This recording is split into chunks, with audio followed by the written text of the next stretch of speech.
Hello, pre-calculus students, and welcome to our lesson on combinatorics. And in this entire chapter, we're going to talk about discrete mathematics. And to illustrate the difference, let me just kind of sketch this out for you. There's a difference between what's called continuous. Okay?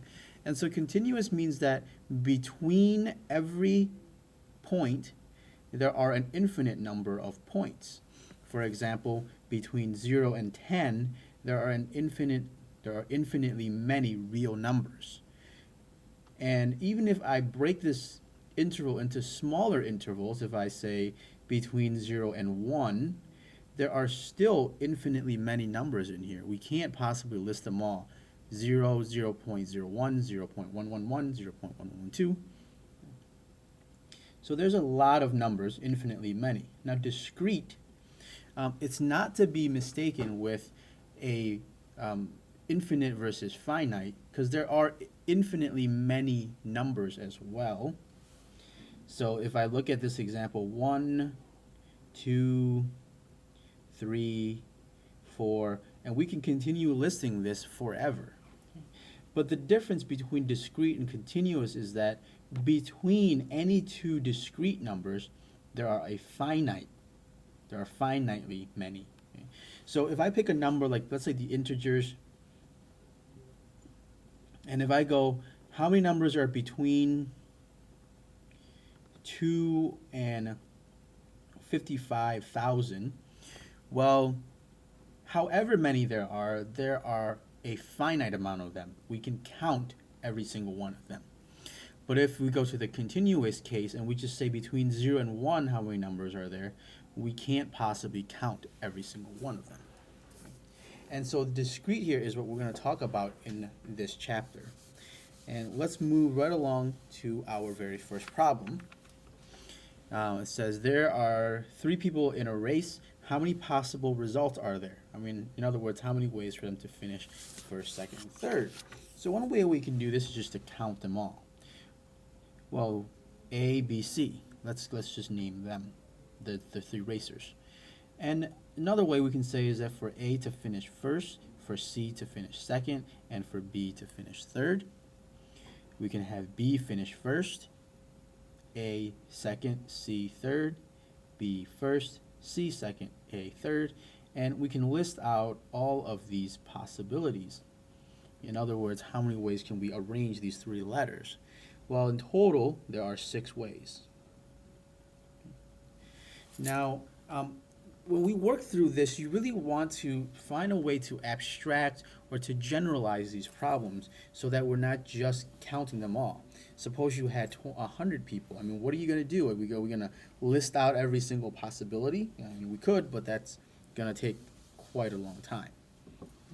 So one of the things we want to do is, well, represent it certain ways and try to make sense of it. So let's use a tree diagram here. And we look at first place. How many people can finish first? Well, A could finish first, B could finish first, or C could finish first. Okay. Now, for each of these people finishing first, how many people can finish second? Well, either B finishes second or C finishes second. Now, if B is in first place, then either A is second or C is second. And then C is in first place, well, either B is second or A is second. Okay. So this level here of the tree is second place. And then after that, if A is first, B is second, well, there's only one possibility left. C is third. A is first, C is second, and B is third. And so you can kind of see here that there's a way to enumerate this. And this here is one result. ABC is one result. ACB is another result.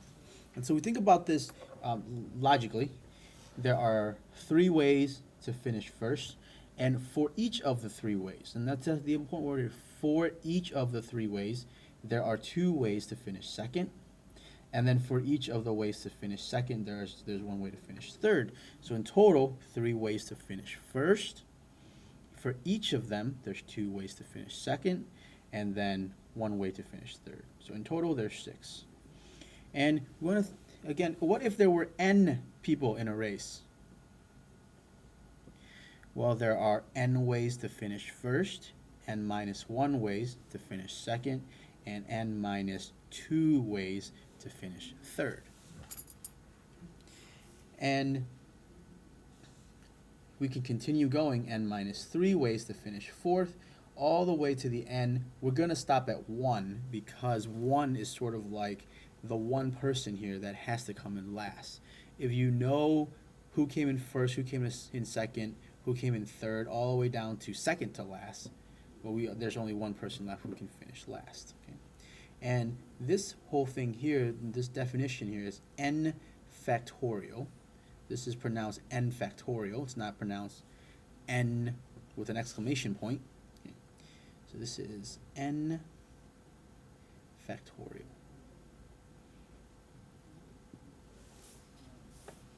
Okay. And so if there were 10 people in a race and we want to know how many ways they could finish from first to 10th, answer would be 10 factorial.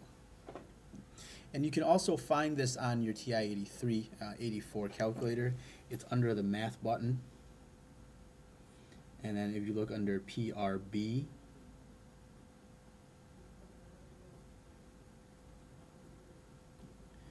and so on. And you will be able to see the exclamation point there. Well, that's a very brief introduction here into the world of combinatorics and the world of discrete math. Be sure to continue watching these videos, and most importantly, these videos are helpful in the sense that they show you how to do some of these computations, but to really learn this particular material, any math material, but especially this topic, you have to make sense of it to yourself. Relying on someone to show you a magical equation simply is not going to work here. It never really works, but especially not here. Keep working at this. Continue watching the videos. Have a wonderful day.